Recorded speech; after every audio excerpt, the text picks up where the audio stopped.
मैं हूं आपकी दोस्त वर्षा। आशा करती हूं आप सभी बहुत अच्छे से होंगे और अगर आप हमारे चैनल पर नए हैं तो हमारे चैनल को सब्सक्राइब करना ना भूलें। बढ़ते हैं बिना किसी देरी के अगले अध्याय की ओर।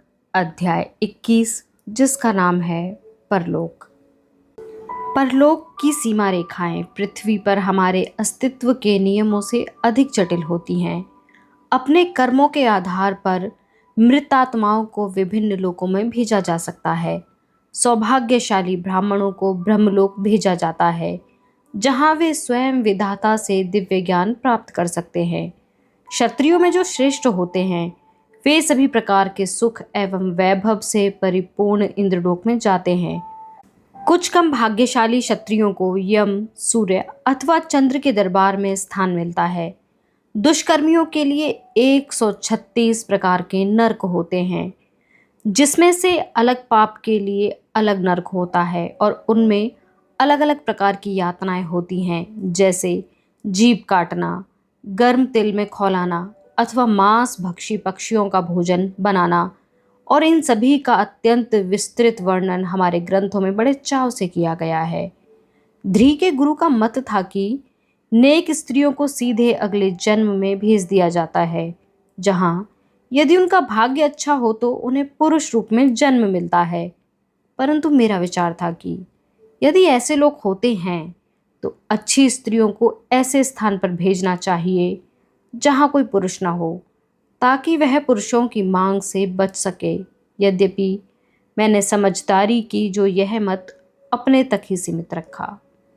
जो भी हो, मुझे समझ में आ गया था कि कुछ संकट आएगा जब नारद मुनि ने, जो हमसे अचानक ही मिलने आ गए थे, युधिष्ठिर को कहा था, नहीं महाराज, इंद्र के दरबार में मैंने आपके पिता की आत्मा को नहीं देखा था। हमने अत्यंत कम समय में अपने रसोइयों द्वारा पकाए गए भोजन का आनंद लिया, क्योंकि नारद की अत्यंत विचारशील रुचि थी। उसमें तले हुए करेले तथा भरवा बैंगन से लेकर मसूर की दाल थी, मक्खन के साथ जिसकी चटनी बनाई गई थी जो मुंह में डालते ही पिघल गई, और बादाम से भरी चावल की गाढ़ी खीर थी। भरपेट भोजन करने के बाद सभी लोग रेशमी बिस्तर पर आराम कर रहे थे। मैं युधिष्ठिर के पीछे बैठकर वर्क लगे पान के पत्तों और पाचक चूर्ण का थाल आगे बढ़ाते हुए पर्दे में से नारद मुनि का आकलन कर रही थी। अपने पतले शरीर और साधारण सफेद वस्त्रों में नारद वैसे तो अहानिकारक लगते थे, परंतु वह बहुत विख्यात थे। उनके शक्तिशाली पारिवारिक संबंध थे। ऐसा कहा जाता है कि उनका उद्भव ब्रह्मा जी के मस्तिष्क से हुआ था और वह भगवान विष्णु के अनन्य भक्त थे। एक दरबार से दूसरे दरबार तक तथा एक लोक से लेकर दूसरे लोक की यात्रा करना, सबकी खोज खबर लेना और सर्वत्र खलबली फैलाना उनका पसंदीदा कार्य था। अनेक वंशों के विनाश में उनका योगदान रह चुका था और उन्हें सही अर्थों में विपत्ति कारक नारद कहा जाता था। मुझे समझ में नहीं आया कि वह अब क्या योजना बना रहे थे। यद्यपि मैंने उन्हें यम के दरबार में देखा था। नारद ने शरारती कौवे की भांति अपना सिर हिलाते हुए जोड़ा, परंतु मेरे पिता इंद्र के दरबार में न होकर यम के दरबार में क्यों हैं? अपने परिवार के सम्मान में इस गिरावट पर चढ़ते हुए युधिष्ठिर ने पूछा। आपके पितामह भी वही हैं।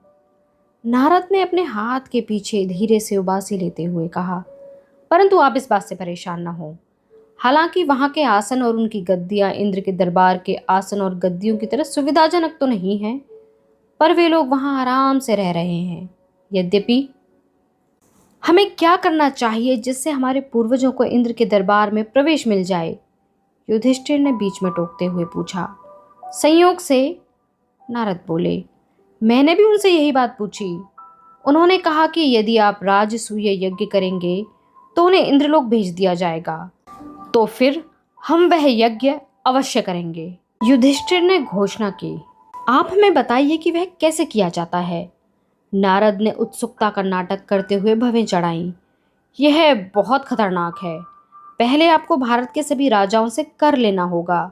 यदि वह नहीं देते तो आपको उनसे युद्ध करके उन्हें पराजित करना होगा।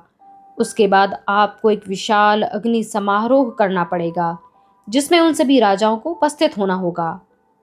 मुझे इस पूरे प्रयास पे संदेह था।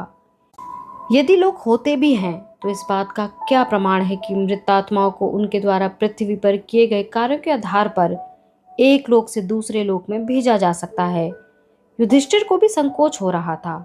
वह शांति प्रिय व्यक्ति था, किंतु अर्जुन की आंखों में चमक आ गई और भीम ने भी अपनी मुट्ठी ऊपर उठा ली। सहदेव और नकुल ध्यान से स्थिर होकर बैठे थे। मुझे संदेह था कि उन्हें पूर्वजों की कोई चिंता थी अथवा वह लोगों के अस्तित्व में मुझसे अधिक विश्वास करते थे। यद्यपि नारद की कहानी ने उन्हें झकझोर कर उनकी शिथिलता से बाहर निकालने, जंग लगे हुए अपने युद्ध कौशल को दोबारा साफ करने, राजसी कोष भरने, अपनी ख्याति को फिर प्राप्त करने तथा साथ ही उत्तरदायी संतान बनकर प्रशंसा प्राप्त करने का अवसर प्रदान किया था।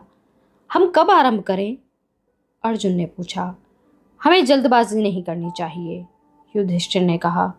हम कृष्ण को बुलाते हैं, वह हमें सलाह देंगे। ओह, महान रणनीतिज्ञ कृष्ण, नारद ने हाथ बांधकर उत्साहित होकर कहा। आप कितने सौभाग्यशाली हैं जो उन्हें मित्र के रूप में पाया। आप तो जानते ही हैं ना कि वे विष्णु भगवान के अवतार हैं। नारद ने मेरी ओर कुटिल दृष्टि से देखा और जांचने की चेष्टा की कि इस चौंका देने वाले दावे पर मेरा विश्वास था या नहीं। क्या वह सचमुच अवतार हैं? अर्जुन ने उत्सुक होकर पूछा। वह अत्यंत साधारण लगते हैं और हम लोगों के साथ सदैव हंसी मजाक करते रहते हैं। वह अपना दिव्य रूप सिर्फ उन्हें दिखाते हैं जो उसके लिए तैयार होते हैं, नारद ने कहा। और हालांकि वह अर्जुन से बात कर रहे थे, उनकी दृष्टि मुझ पर ही टिकी हुई थी। मैंने नारद की बात की, उनकी अनेक अन्य उपहासपूर्ण युक्ति की तरह उपेक्षा कर दी थी, किंतु बाद में जब मैं अकेली थी तो मैं इस बात के विषय में सोचती रही, यदि मेरा विचार गलत हुआ तो? यदि सचमुच लोक के ऊपर अन्य लोक हुए जो दिन में अदृश्य हुए तारों की भांति साधारण मनुष्य को दिखाई नहीं देते, यदि समय समय पर देवता नीचे आकर हम लोगों के बीच रहते हुए हमारी नियति को दशा देते हों तो? अपने वर्तमान पति नकुल के सुप्त छाया चित्र के आगे मैंने शयन कक्ष की अंधकारपूर्ण खिड़की के पार पीत वर्ण का चंद्रमा आकाश में चमक रहा था। उसके दागदार चेहरे के पीछे कौन से रहस्य छिपे थे? मैं यह निर्णय नहीं कर सकी कि क्या परलोक के नियमों को हमें पीछे छोड़ देना चाहिए और यह कि क्या हमें किसी साधु की ऐसी सलाह को नमन करना चाहिए जो सभी तर्कसंगत बातों के विरुद्ध हो। जब कृष्ण आए तो मैंने उन्हें ध्यान से देखा। उनका व्यवहार ईश्वरीय नहीं था। उन्होंने मुझे हमेशा की तरह छेड़ा और कहा कि मैं मोटी हो गई हूँ। बिल्कुल झूठ। उन्होंने मुझसे अपने लिए भोजन बनाने का आग्रह किया और फिर कहा कि मेरी बनाई हुई मिठाई से कहीं अधिक स्वादिष्ट मिठाई वह बचपन में वृंदावन में खाकर बड़े हुए थे। एक और झूठ। जब मेरे पतियों ने उनसे राजसूय के विषय में पूछा तो आश्चर्यजनक रूप से वह उसके पक्ष में थे।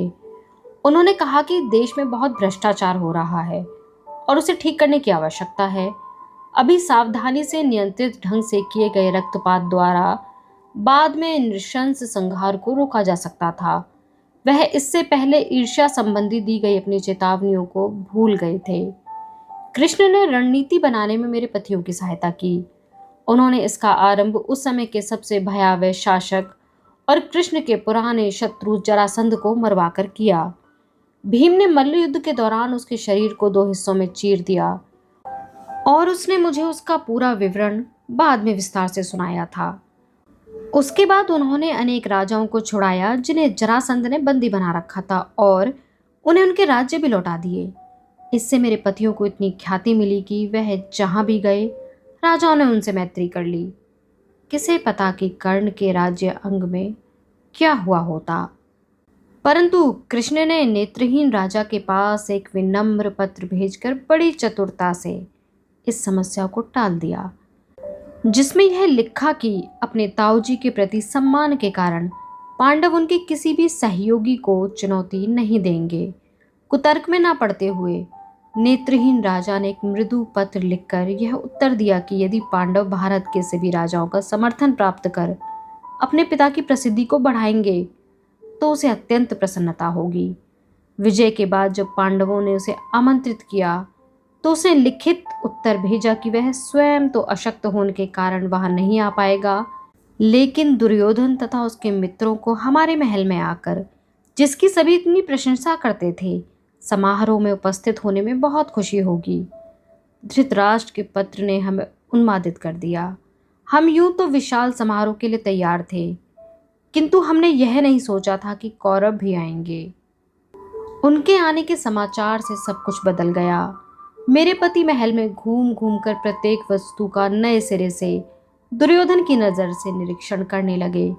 यहाँ तक कि मृदु स्वभाव वाला युधिष्ठिर भी चिड़चिड़ा हो गया। कौरवों के आने तक यह आवश्यक था कि सब कुछ बिल्कुल ठीक हो जाए।